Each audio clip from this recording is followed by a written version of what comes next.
ka dyan, ha? Wala ako diyan sa tabi mo. Wala magpapaalala sa'yo dyan. Kakain ka sa tama sa oras, ha? Mag-chat ka sa akin palagi, huwag kang gala ng gala. Sige po, inay. Sige. O, ari ang gamit mo. Ingat, ha? Tao po.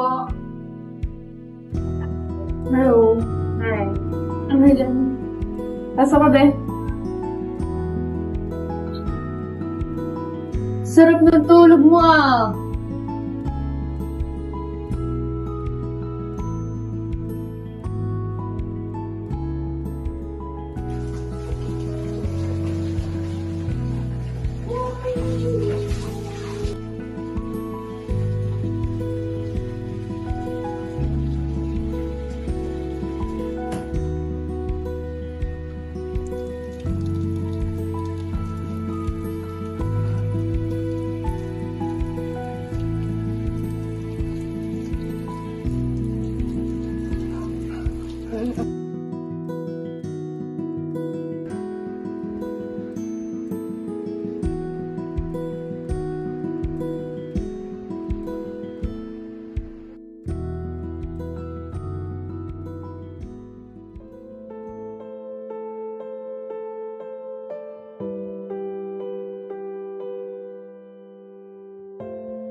Good morning.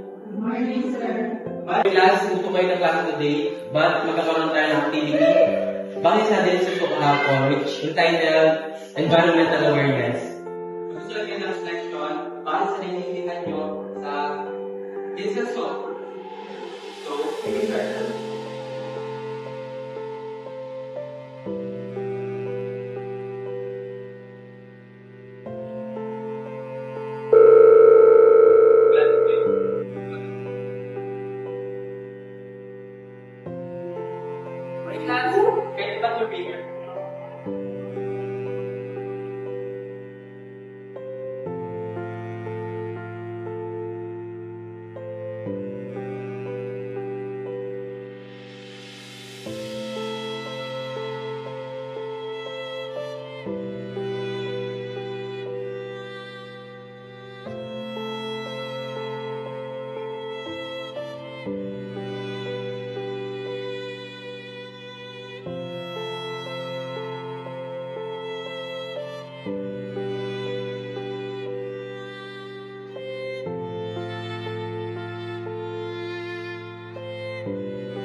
Tayo.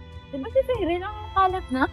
Hala, alam mo ba, sa dorm namin, super kalat niya yung mga pinaggamitan niya at saka yung mga pinagbihisan niya.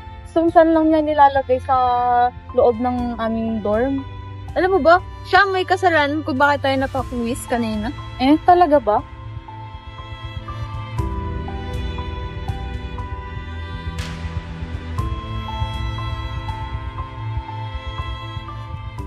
Inay, ang kalat-kalat mo naman, baka naman gusto mo mag-remote. Nagpapakailamera mo, ang baho mo, malis ka nga dito. Ang kalat naman ng bata nito, pero ako nga tanalik siya.